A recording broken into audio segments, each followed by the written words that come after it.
I personally think that Chadwick Boseman would be very proud of this movie.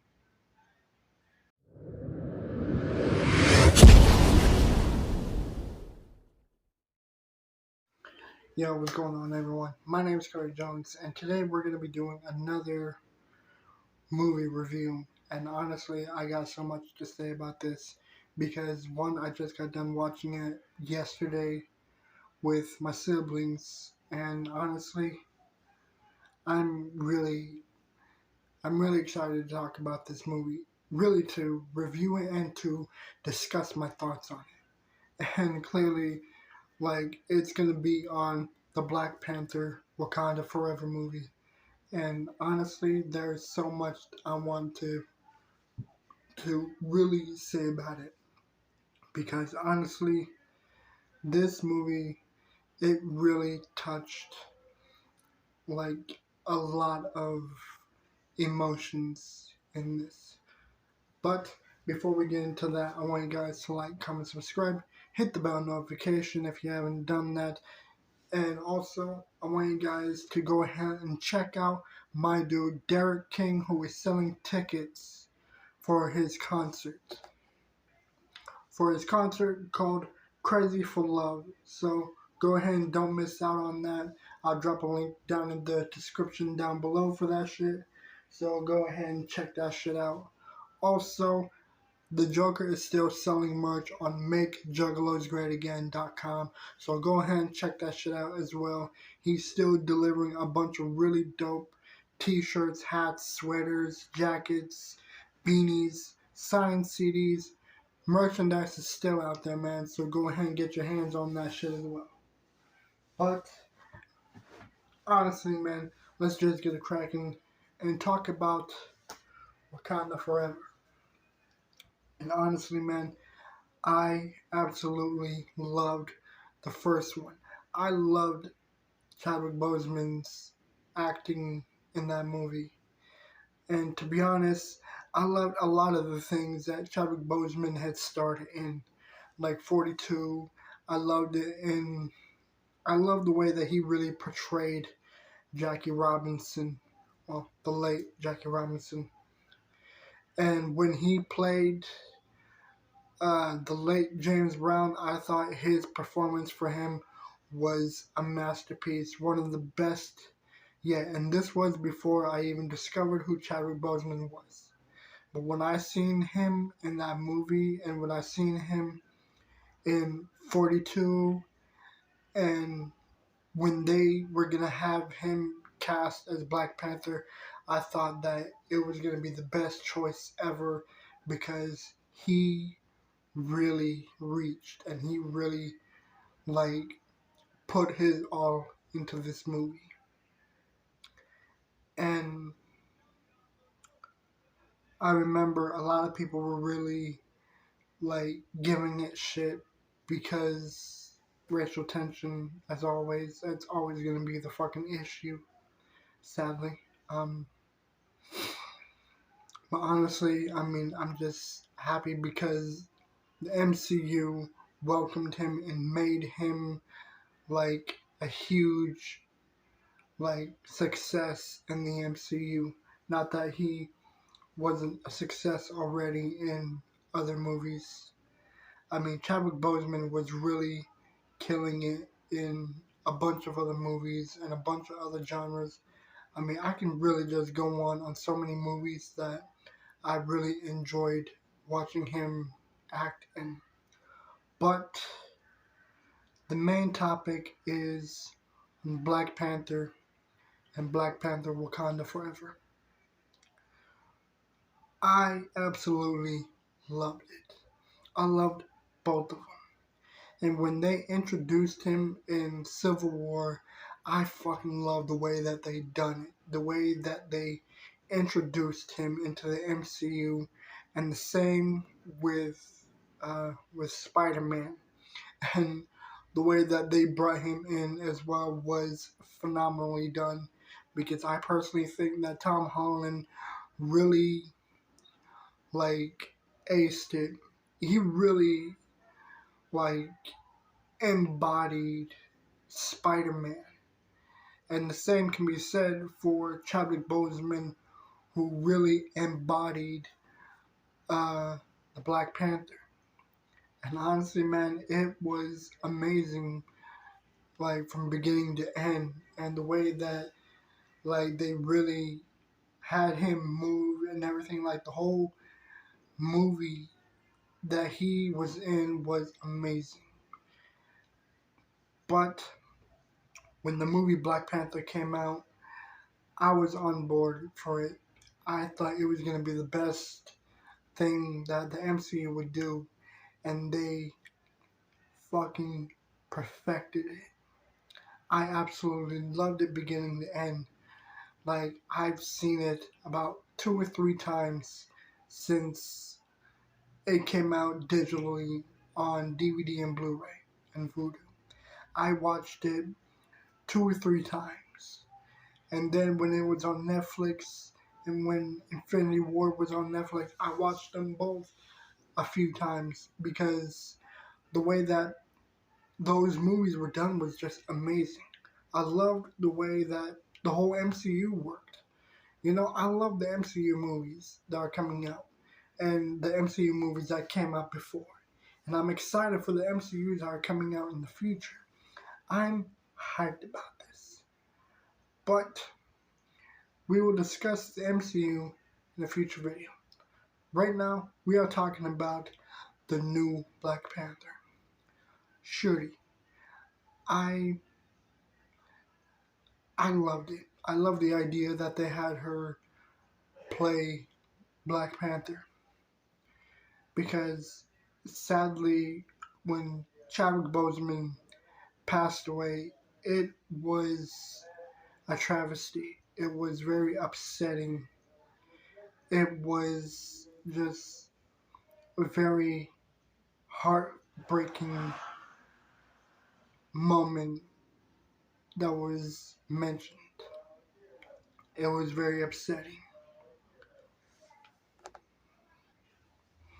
So honestly, I personally think that since Chadwick Boseman passed away, I think that it was best that they continued in his memory because I guarantee he would have wanted everyone to continue the Black Panther storyline and to continue like having Black Panther in the movies. And it was very upsetting. But it's like at the same time when they had Shuri uh, continue the role as Black Panther, I thought it was the best decision that they can make. But the fact that they continue to just really like throw punches in the storyline, like with like T'Challa passing away and T'Chaka passing away, and then just bringing in more pain and and and sadness. It was just making things even harder. And the same can be said with fucking uh, with Spider-Man No Way Home. It's like he already lost Uncle Ben. He already lost uh, Iron Man. He already like has the whole world targeting him with Mysterio's death. And spoiler alert, I mean I will put it in the video that this will have spoilers, so you've been warned. But the fact that they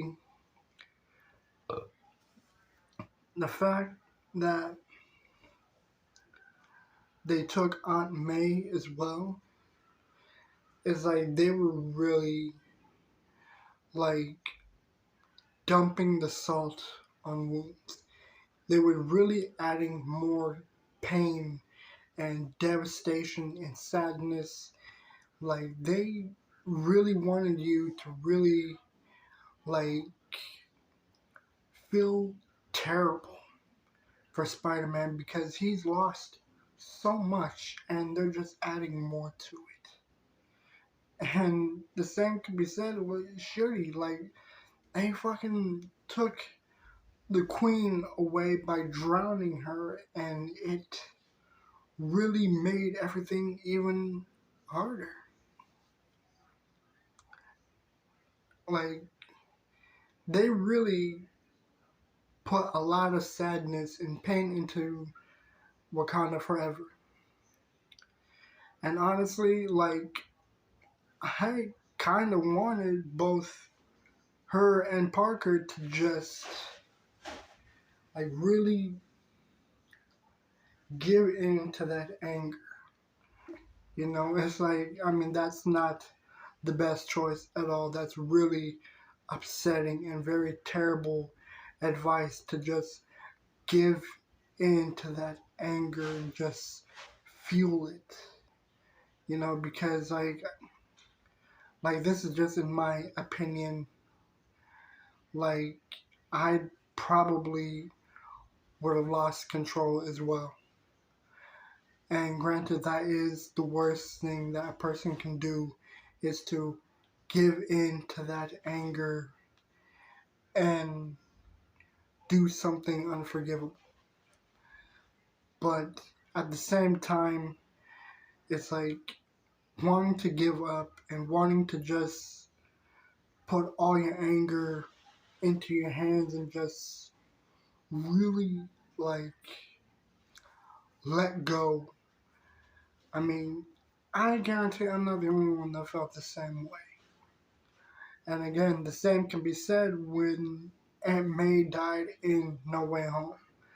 Like, I was thinking when Spider-Man was beating the shit out of Goblin, I was really happy that he just, like, just completely let go of his morale and just went in for the punches. But at the same time, I'm happy that Tobey Maguire's Spider-Man, like, told him that there are different ways of dealing with this. That Goblin doesn't need to die. Now, here's another thing that I want to point out in the movie, though, is the backstory that they done for Namor, or aka Kukulkan, who actually is a Mayan deity. Deity. No, deity. Sorry. um, he is a real, like, Mayan deity, and it really fascinates me the way that they were done because in the Mayan beliefs, his name really is the feathered serpent god. And the way that they made him look, like, they really stuck to the culture of Mayan beliefs and really, like, gave him that look. And with, like, the way that they done with, like, the clothing and the jaded pieces and, like, the underwater sports that they were showing with the fucking uh sideways hoops through, like, in the water scene.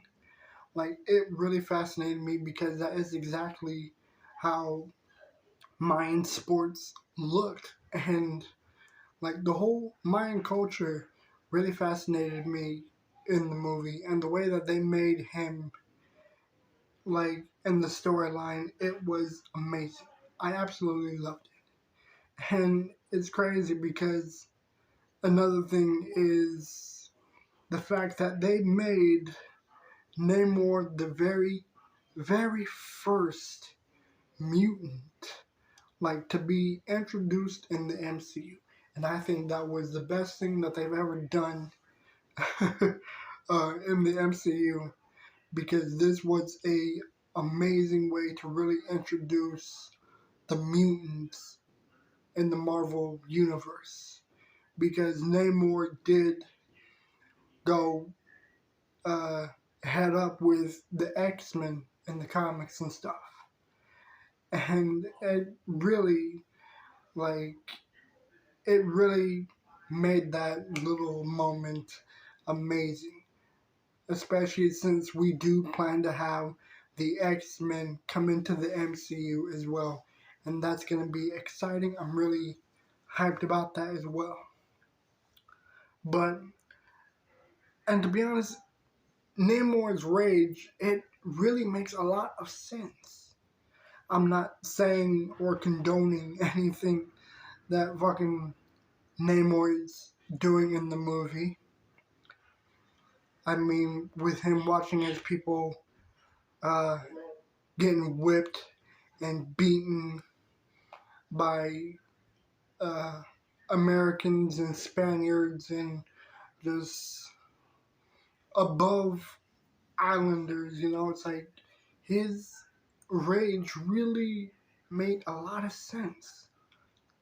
But again, I do not condone it. I just want to make that very clear. I do not condone it. Because, yes, witnessing your people getting enslaved and whipped and tortured, I mean, it really clouds your judgment and really led him to believe that everyone is like that. But they're not. Really, they are not. You cannot continue living your life in hatred because of the past. That is why it is the past. And the best thing that we can do is to move forward and fix ourselves and to be the best for the future. Be positive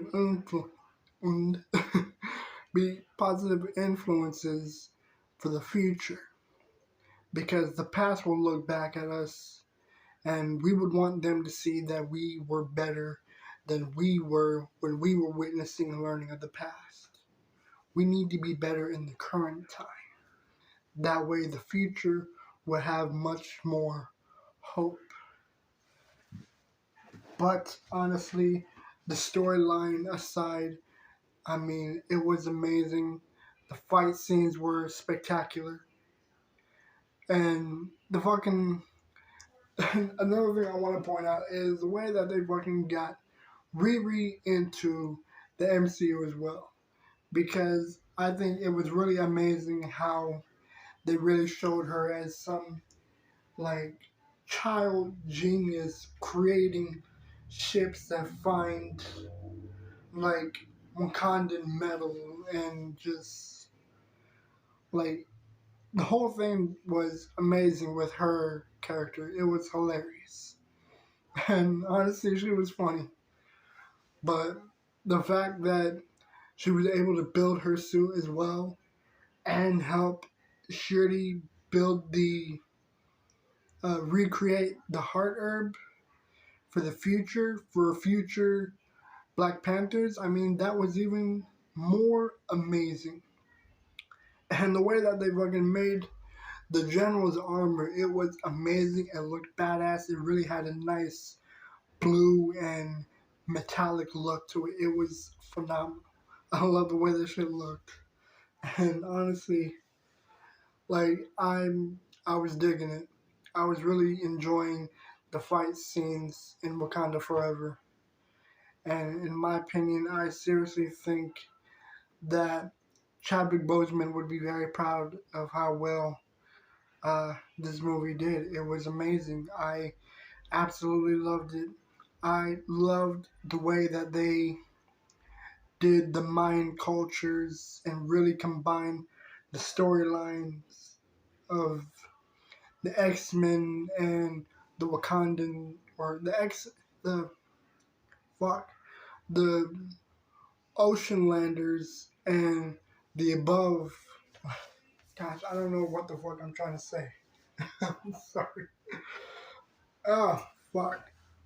What I'm trying to say is the way that this movie was done with Kukulkan and uh, Black Panther fighting each other, it was amazingly done. The storyline was phenomenal, and honestly, I'd say that this movie was spectacular. It was great. I fucking loved it. Another thing I would actually love to really point out is how Killmonger showed up for a little cameo to really like give the negative side of Shuri's like to like really give her uh, a negative side to her mind in the ancestral land.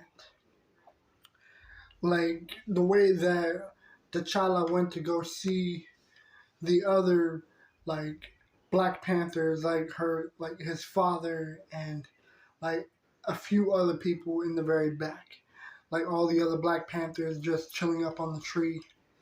Like T'Challa went to find his father for guidance, but like for Shuri to visit the ancestral land for guidance, she ends up finding Killmonger, who was, for those who don't know, was his cousin.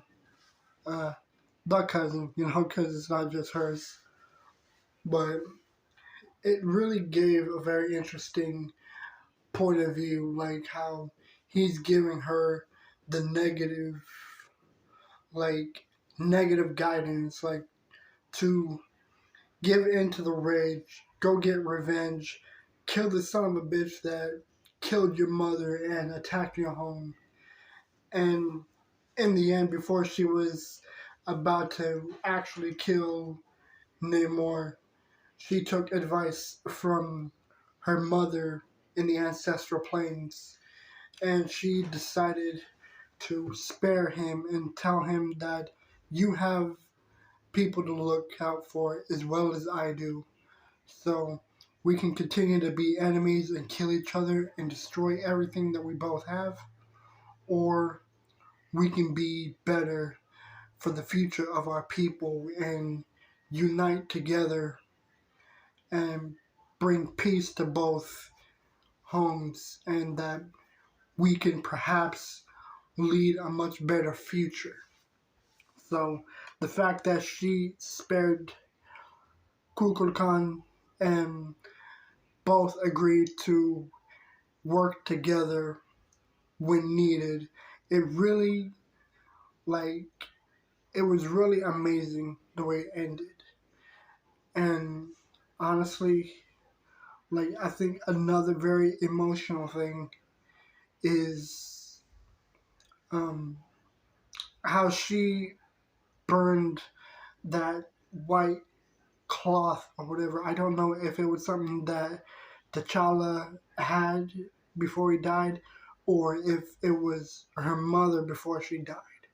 But it was definitely something that, like, that was really close to her, and it was very, it was a very emotional bit, like just showing every, well, maybe not every, but showing so many scenes of her and Chadwick Boseman on the movie. Like, it really gave a very, like, emotional and sentimental, like scene, in honor of Chadwick Boseman. And um I loved it. It was like a very, very good way of saying goodbye to him. And and the way that the movie ended with Shuri realizing that uh, before T'Challa died, he had a child under the same name, and that he was gonna have a boy, and that they named him T'Challa, and that really made it all the more amazing and more beautifully written. And I absolutely loved it. I think Wakanda Forever was no doubt my personal favorite. I think the second Black Panther movie outdone the first one. Like, the storyline was amazingly written, the fight scenes were certainly dope, and the characters were really cool.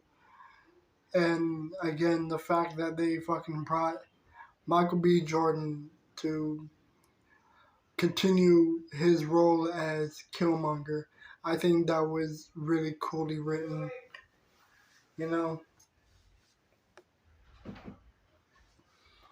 Now, here's the part where I would rate what I think of the movie.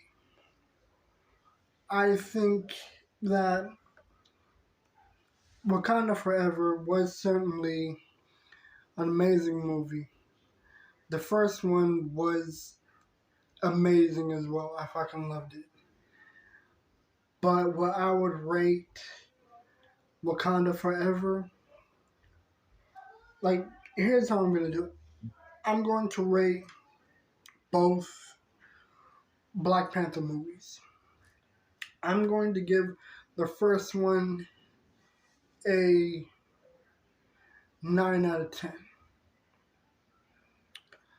But I would rate Wakanda Forever a 9.5. Maybe a 10 out of 10. Because, again, I absolutely loved it. No offense to the people that... I mean, no offense or disrespect to Chadwick Boseman. I mean, God bless him and everything. But I think Wakanda Forever was spectacularly done. And it was an amazing and emotional journey. And from an emotional journey of pain, loss, and war, it brought Shuri into the role of not only being the queen of Wakanda, but also to being the Black Panther. I mean, it's going to be some very big shoes to fill, but it's definitely a movie very sentimental, very touching, but at the same time still action packed, still very MCU, you know, very like, I don't really know how to explain that. But I think Wakanda Forever really outdone the first Black Panther movie. I absolutely loved it. I loved the first Black Panther as well, again, but the second one, it was a journey that really, like, outdone it, you know. I absolutely love the first one.